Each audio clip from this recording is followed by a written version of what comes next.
Hi friends, அஸ்ஸலாமு அலைக்கும். எல்லோரும் எப்படி இருக்கீங்க? இன்றைக்கி ஒரு ஹெல்த்தியான மால்ட் ரெசிபி தான் பண்ண போகிறோம். குழந்தைங்களுக்கும் மெயினாக லேடிஸ்க்கும் ரொம்பவுமே ஹெல்த்தியான ஒரு மால்ட் ரெசிபி தான் இது. இதுக்கு நம்ம யூஸ் பண்ண போகிறது கருப்பு கவுனி அரிசி தான். கருப்பு கவுனி அரிசினாலே அதில் ஏகப்பட்ட பெனிஃபிட்ஸ் இருக்குது, ரொம்ப ஹெல்த்தியும் கூட. ஸோ நான் இப்போது மெஷர்மெண்ட் கப்புக்கு 1 கப்பு கருப்பு கவுனி அரிசி எடுத்திருக்கேன்.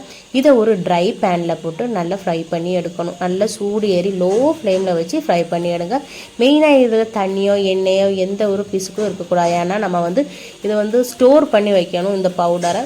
அப்போது ரொம்ப நாள் கெட்டு போகாமல் இருக்கிறதுக்கு இது நல்ல ட்ரை பேனில் போட்டு தண்ணி ஒன்றும் இல்லாமல் இருந்தால் தான் நம்மளுக்கு நல்லபடியாக ரொம்ப நாள் வரைக்கும் லாங் லாஸ்டிங்காக இருக்கும்.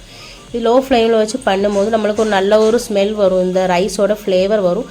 அந்த டைமில் நம்மளுக்கு இது ஃப்ளேம் ஆஃப் பண்ணிடணும். ஃப்ளேம் ஆஃப் பண்ணிவிட்டு நான் ஒரு 6லேருந்து 7 ஏலக்காய் எடுக்கிறேன்.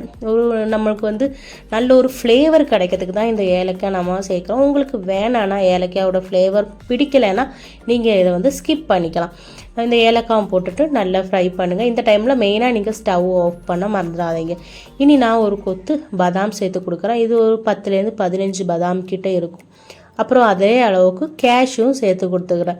கண்டிப்பாக நட்ஸு இனி உங்களுக்கு வேறு ஏதாவது நட்ஸு பிடிக்கும்னா அதையும் கண்டிப்பாக நீங்கள் ஆட் பண்ணிக்கலாம். மெயினாக நம்ம இந்த ஏலக்காய் நட்ஸ்லாம் போடும்போது ஃப்ளேம் ஆஃப் பண்ணி தான் இருக்கணும். கண்டிப்பாக அதை மறந்துடாதீங்க. அப்புறமா இது டோட்டலாக நல்லா கூல் ஆஃப் ஆனதுக்கப்புறம் நான் சின்ன மிக்ஸி ஜாரில் போட்டு தான் பவுட்ரு பண்ணுறேன். ஏன்னா சின்ன மிக்ஸி ஜாரில் போடும்போது நம்மளுக்கு நல்ல ஃபைன் பவுடராக கிடைக்கும்.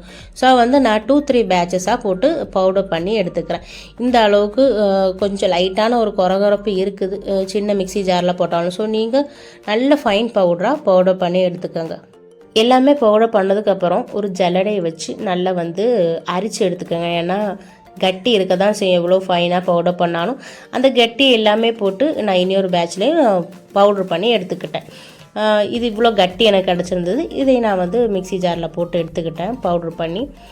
அப்புறமா நம்மளுடைய மால்ட்டு ரெடி. இதை ஒரு 5 to 6 மந்த் வரைக்கும் நம்மளுக்கு நார்மல் ரூம் டெம்பரேச்சர்லேயே ஸ்டோர் பண்ணி வச்சுக்கலாம். ஃப்ரிட்ஜில் எல்லாம் வைக்க தேவையில்லைங்க.